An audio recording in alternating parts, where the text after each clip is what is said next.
जिस प्रकार से स्वतंत्रता पूर्व महात्मा गांधी के ऐलान पर व्यक्तिगत सत्याग्रह हुआ था, जिसमें प्रथम सत्याग्रही विनोबा भावे को जाना जाता है, उसके बाद जवाहरलाल नेहरू। बिहार की बात करें तो सत्येंद्र नारायण सिंह, कृष्ण सिंह जैसे स्वतंत्रता सेनानी का नाम आता है। तो उसी प्रकार से अमित विक्रम ने आप सभी शिक्षक शिक्षाओं के हक और अधिकार की लड़ाई लड़ने के लिए, आप पर हो रहे अत्याचार, शोषण, प्रताड़ना के विरुद्ध लड़ाई लड़ने के लिए उन्होंने एससी के पाठक को खुली चुनौती देते हुए सरकार को भी उन्होंने कटघरे में खड़ा किया और कहा कि जब तक शिक्षा विभाग में, शिक्षा जगत में, शैक्षणिक संस्थाओं में जब तक अत्याचार होते रहेंगे तब तक वे विद्यालय ज्वाइन नहीं करेंगे।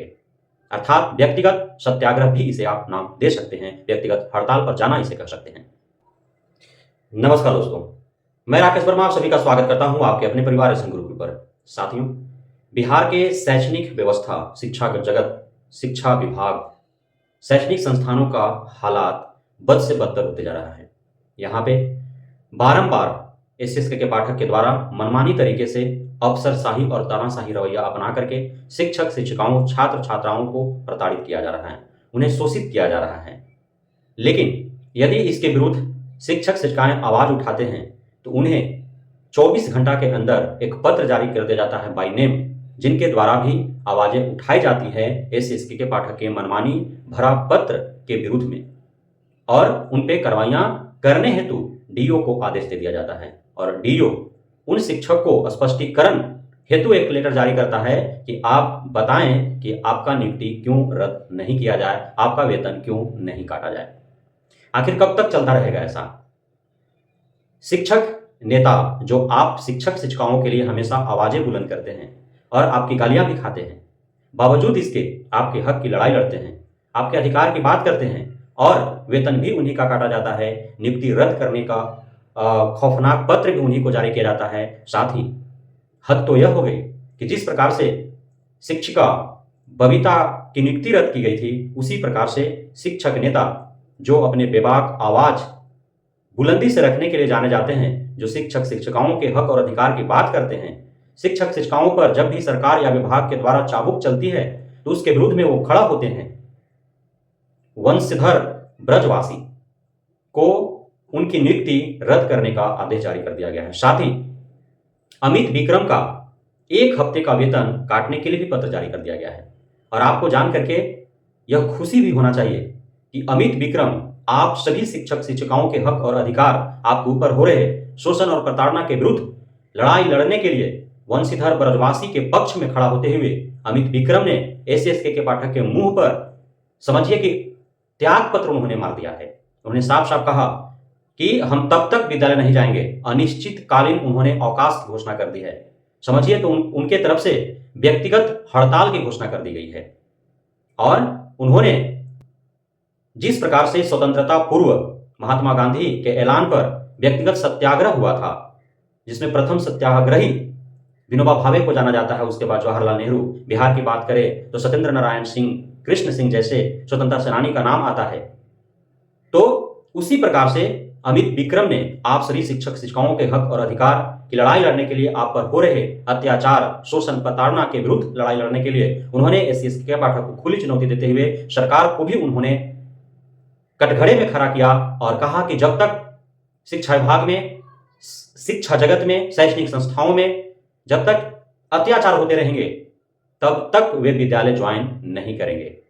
अर्थात व्यक्तिगत सत्याग्रह भी इसे आप नाम दे सकते हैं, व्यक्तिगत हड़ताल पर जाना इसे कह सकते हैं। आखिर क्यों ऐसा हालात उत्पन्न हुआ? इस प्रकार की परिस्थिति उत्पन्न होने के पीछे का कारण क्या है? विद्यालय तो चल ही रहे थे, पूर्व में भी बेहद ही खूबसूरती से विद्यालयों का संचालन हो रहा था। हाँ, कुछ खामियां थी, लेकिन उन खामियों को दूर करने के लिए शोषण और प्रताड़ना भरा खत जारी करना, पत्र जारी करना, बात बात पर उनका वेतन स्थगित कर देना, वेतन काट देना, उनकी नियुक्ति रद्द करने की के हेतु स्पष्टीकरण को लेकर के पत्र जारी करना, 21 प्रकार की रवैया उत्पन्न हो रही है। एससीएस के पाठक अपने जमीर में झांक करके क्यों नहीं देखते हैं? जितना अभद्रतापूर्ण शब्दों का इस्तेमाल एससीएस के पाठक के द्वारा होता है, शायद ही किसी विभाग के एससीएस के द्वारा इस प्रकार के दुर्व्यवहार किए जाते रहे होंगे। और ये हम और आप सभी जानते हैं कि एससीएस के पाठक एक गालीबाज व्यक्ति है। वो बिना गाली का उसका एक सेंटेंस भी नहीं पूरा होता है उस आदमी का। आपने देखा किस प्रकार से जब वे विद्यालयों में निरीक्षण हेतु जाते हैं तो शिक्षकों के साथ किस प्रकार से वो बात करते हैं, किस लहजे में बात करते हैं, किसी को इडियट कहते हैं, किसी को भैंस जैसा मोटा हो रखा है कहते हैं। VC के दौरान कितना अभद्रतापूर्ण आपत्तिजनक शब्द का इस्तेमाल शिक्षकों लिए करते हैं, और जब उनका वह क्लिप्स वायरल हो जाता है तो फिर शिक्षा विभाग के द्वारा उसी व्यक्ति पर कार्रवाई होता है जो SSK के पाठक जिस गाली का इस्तेमाल कर रहे हैं, वो गाली सूचक शब्द वाला क्लिप्स जो वायरल करता है उस पर कार्रवाई होता है। लेकिन गालीबाज SSK के पाठक पर अब तक कार्रवाई नहीं हुए हैं। वैशाली के बेलधर घाटी के एक उच्च विद्यालय के शिक्षक BPSC से ही नवनियुक्त शिक्षक हैं, कंप्यूटर शिक्षक हैं, उनके द्वारा 25 मार्च 2024 को जो विद्यालय खोले रखे गए, और जिसके कारण आप सभी ने देखा कि सोशल मीडिया पर किस प्रकार के वीडियो वायरल हुए, दर्जनों ऐसे फोटो जो वीडियो आए जिसमें 25 मार्च 2024 को जो शिक्षक शिक्षिकाएं किस हालात में वे विद्यालय पहुंचे हैं। किन्हीं का एक्सीडेंट हो गया, एक शिक्षिका बहन का एक्सीडेंट में मृत्यु तक हो गई। यदि 25 मार्च को विद्यालय खुले नहीं होते तो शायद वो उनकी मृत्यु नहीं हुई होती, लेकिन उसके लिए SSK के पाठक को कोई चिंता नहीं है। शिक्षा सुधार के आड़ में चाहे ठंड के कारण दर्जनों बच्चे की मौत हो, या फिर शिक्षक शिक्षिकाएं रोड एक्सीडेंट में मारे जाएं, या फिर शिक्षक शिक्षिकाओं को होली के पावन अवसर पर जब उन्हें विद्यालय बुलाया जाए तो उनका कपड़े जो सड़कों पर होली के आड़ में जो लुच्चे लफंगे खड़े होते हैं उनके द्वारा फाड़ दिया जाए, या उनके द्वारा शिक्षक शिक्षिकाओं के ऊपर मलमूत्र फेंक दिया जाए, उन्हें कीचड़ से नहला दिया जाए, कोई फर्क नहीं पड़ता SSK के पाठक को। और 25 मार्च 2024 को जो विद्यालय खुले थे उसमें खुल्लम खुला SSK के पाठक के द्वारा घोटाला किया गया। किसी भी पूरे बिहार के 92,000 विद्यालयों में कहीं भी छात्र छात्राएं उपस्थित नहीं दिखे जहां के भी वीडियो वायरल हुए। बावजूद इसके शिक्षा विभाग के द्वारा SSK के पाठक के द्वारा 70% उपस्थिति दिखा करके और दोपहर के भोजन का पैसा गटक लिया गया। कब कार्रवाई होगी इस घोटालेबाज SSK के पाठक के ऊपर? तो यह सोचने और समझने की आवश्यकता है। लेकिन इन्हीं शिक्षक नेताओं को जो स्वयं के लिए नहीं लड़ते हैं, आप सभी शिक्षक शिक्षिकाओं के लिए लड़ते हैं। यदि वंशीधर ब्रजवासी का आज नियुक्ति रद्द किया गया है, यदि अमित विक्रम का आज वेतन स्थगित किया गया है, तो उन्हें खुद के लिए नहीं, क्योंकि उन्होंने 25 मार्च 2024 को होली के पावन अवसर पर विद्यालय खुले थे और जो हालात और परिस्थिति देखे गए उसके विरुद्ध उन्होंने SSK के पाठक को टोका। शिक्षा विभाग के द्वारा जो एक कुकृत्य किए गए उस पर उन्होंने आवाज उठाई, जिसको लेकर के उनका वेतन स्थगित किया गया, किसी का नियुक्ति चला गया और किसी को नियुक्ति रद्द करने के लिए पत्र जारी किया गया। लेकिन आप हमेशा उन्हीं शिक्षक नेताओं को कोसते हैं, उन्हीं को गाली देते हैं, लेकिन आप सोचते नहीं है कि आपके लिए भी कोई आवाज उठा रहा है जिससे आपको साथ देने की आवश्यकता है।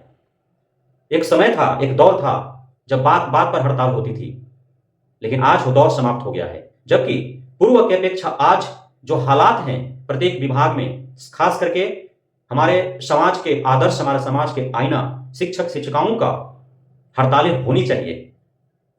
कब यदि SSK के पाठक इस प्रकार ही रवैया अपनाते रहे, आप पर शोषण और प्रताड़ना करते रहे, आपकी सारे पर्व का छुट्टी रद्द करते रहे, आपका ठंड में छुट्टी आपको ना दे जिस कारण आपको बेहोश होना पड़े, आपके ही समाज के बच्चों की मृत्यु का दंश झेलना पड़े, गर्मी का छुट्टी आपको रद्द कर दिया जाए, गर्मी की तपतपाती धूप में उस लहर में आपको विद्यालय जाना पड़े, और दोपहर में जब पूरा सन्नाटा होता है, सारे बाजार, सारे मोहल्ले, सारे गांव, उस समय आपको 3-3, 5-5 किलोमीटर दूर मुख्य मार्ग से जो स्थित है आपका विद्यालय, वहां से पैदल चल के कड़कड़ाती धूप में आपको मुख्य मार्ग जाना पड़े, घंटों इंतजार करने के बावजूद भी आपको गाड़ी ना मिले, उस सन्नाटे में आपकी असुरक्षा का कौन ध्यान रखेगा?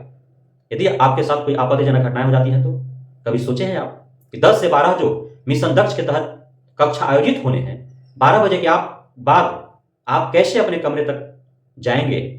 क्या दोपहर में गाड़ियां चलती हैं? क्या आपको मिल पाएगी गाड़ी? सभी दोपहर में गाड़ी खड़े कर वो आराम झेलते हैं। दोपहर में सन्नाटा होता है, आपकी सुरक्षा का गारंटी कौन लेगा?